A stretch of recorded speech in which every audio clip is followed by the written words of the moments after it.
Louisiana News at 6 begins with breaking news. A historic moment today, and the New Orleans clergy sex abuse scandal as pedophile priest Lawrence Hecker pleads guilty. Good evening and thanks for joining us. I'm Cherise Gibson. And I'm Katie Moore. The 93-year-old was wheeled into court this morning to begin jury selection in his rape trial. Then suddenly the judge came outside and announced that Hecker had pled guilty. Yeah, WWL Chief Investigative Reporter David Hammer saw it happen. You've been following this story literally for years now. You're in the studio with us with this crazy development today.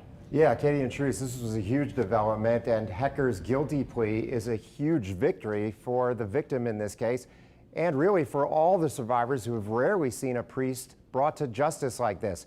Now, we and our reporting partner, Ramon Vargas, have the exclusive records showing what the victims were prepared to say on the witness stand. For decades, Greg Livaday alleged Catholic priest Lawrence Hecker took him to a Boy Scout retreat in St. Francisville in 1974 and molested him. Nobody listened. You know, it was the 50th anniversary of when he, molested me over 3 nights, held me against my will, which I've claimed was kidnapping, which was disputed by the Baton Rouge and St. Francisville sheriffs.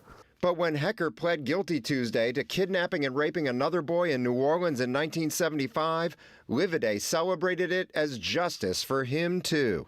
I'm just so happy that this victim came forward and the DA picked it up and it's coming to fruition. And hopefully there'll be some closure in the victim's life. He and other survivors won't get to testify against Hecker, but now we're learning from court records what the victim in the New Orleans case was prepared to testify.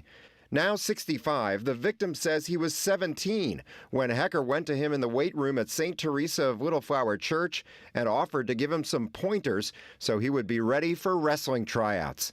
The length of detail that my client was going to explain to a jury and what Hecker did to him, the violence of it, the overt sexual, it was a choke out rape.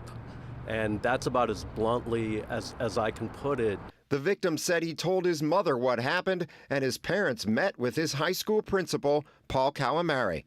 The court record says, quote, Calamari told Blank's parents that Blank needed to see a psychiatrist due to his anger issues and fantasy stories, or he would be expelled. Paul Calamari later became a priest. He's still alive and admitted to police that he, too, was a child molester. Other survivors also filed statements with the district attorney for this case. One described taking a walk with Hecker in some woods outside New Orleans when the priest put him in a wrestling hold, began trying to rape him, and then, when another child approached, Hecker pretended like nothing happened and walked away. DA Jason Williams explains why that case stayed quiet for so long. Lawrence Hecker married him and his fiancée because his bride's family was that close to Lawrence Hecker. Understand the complexities of this thing, and part of me really wanted this jury and the public to hear what Lawrence Hecker did to these boys. And it doesn't erase how we're going to still carry that baggage into the future,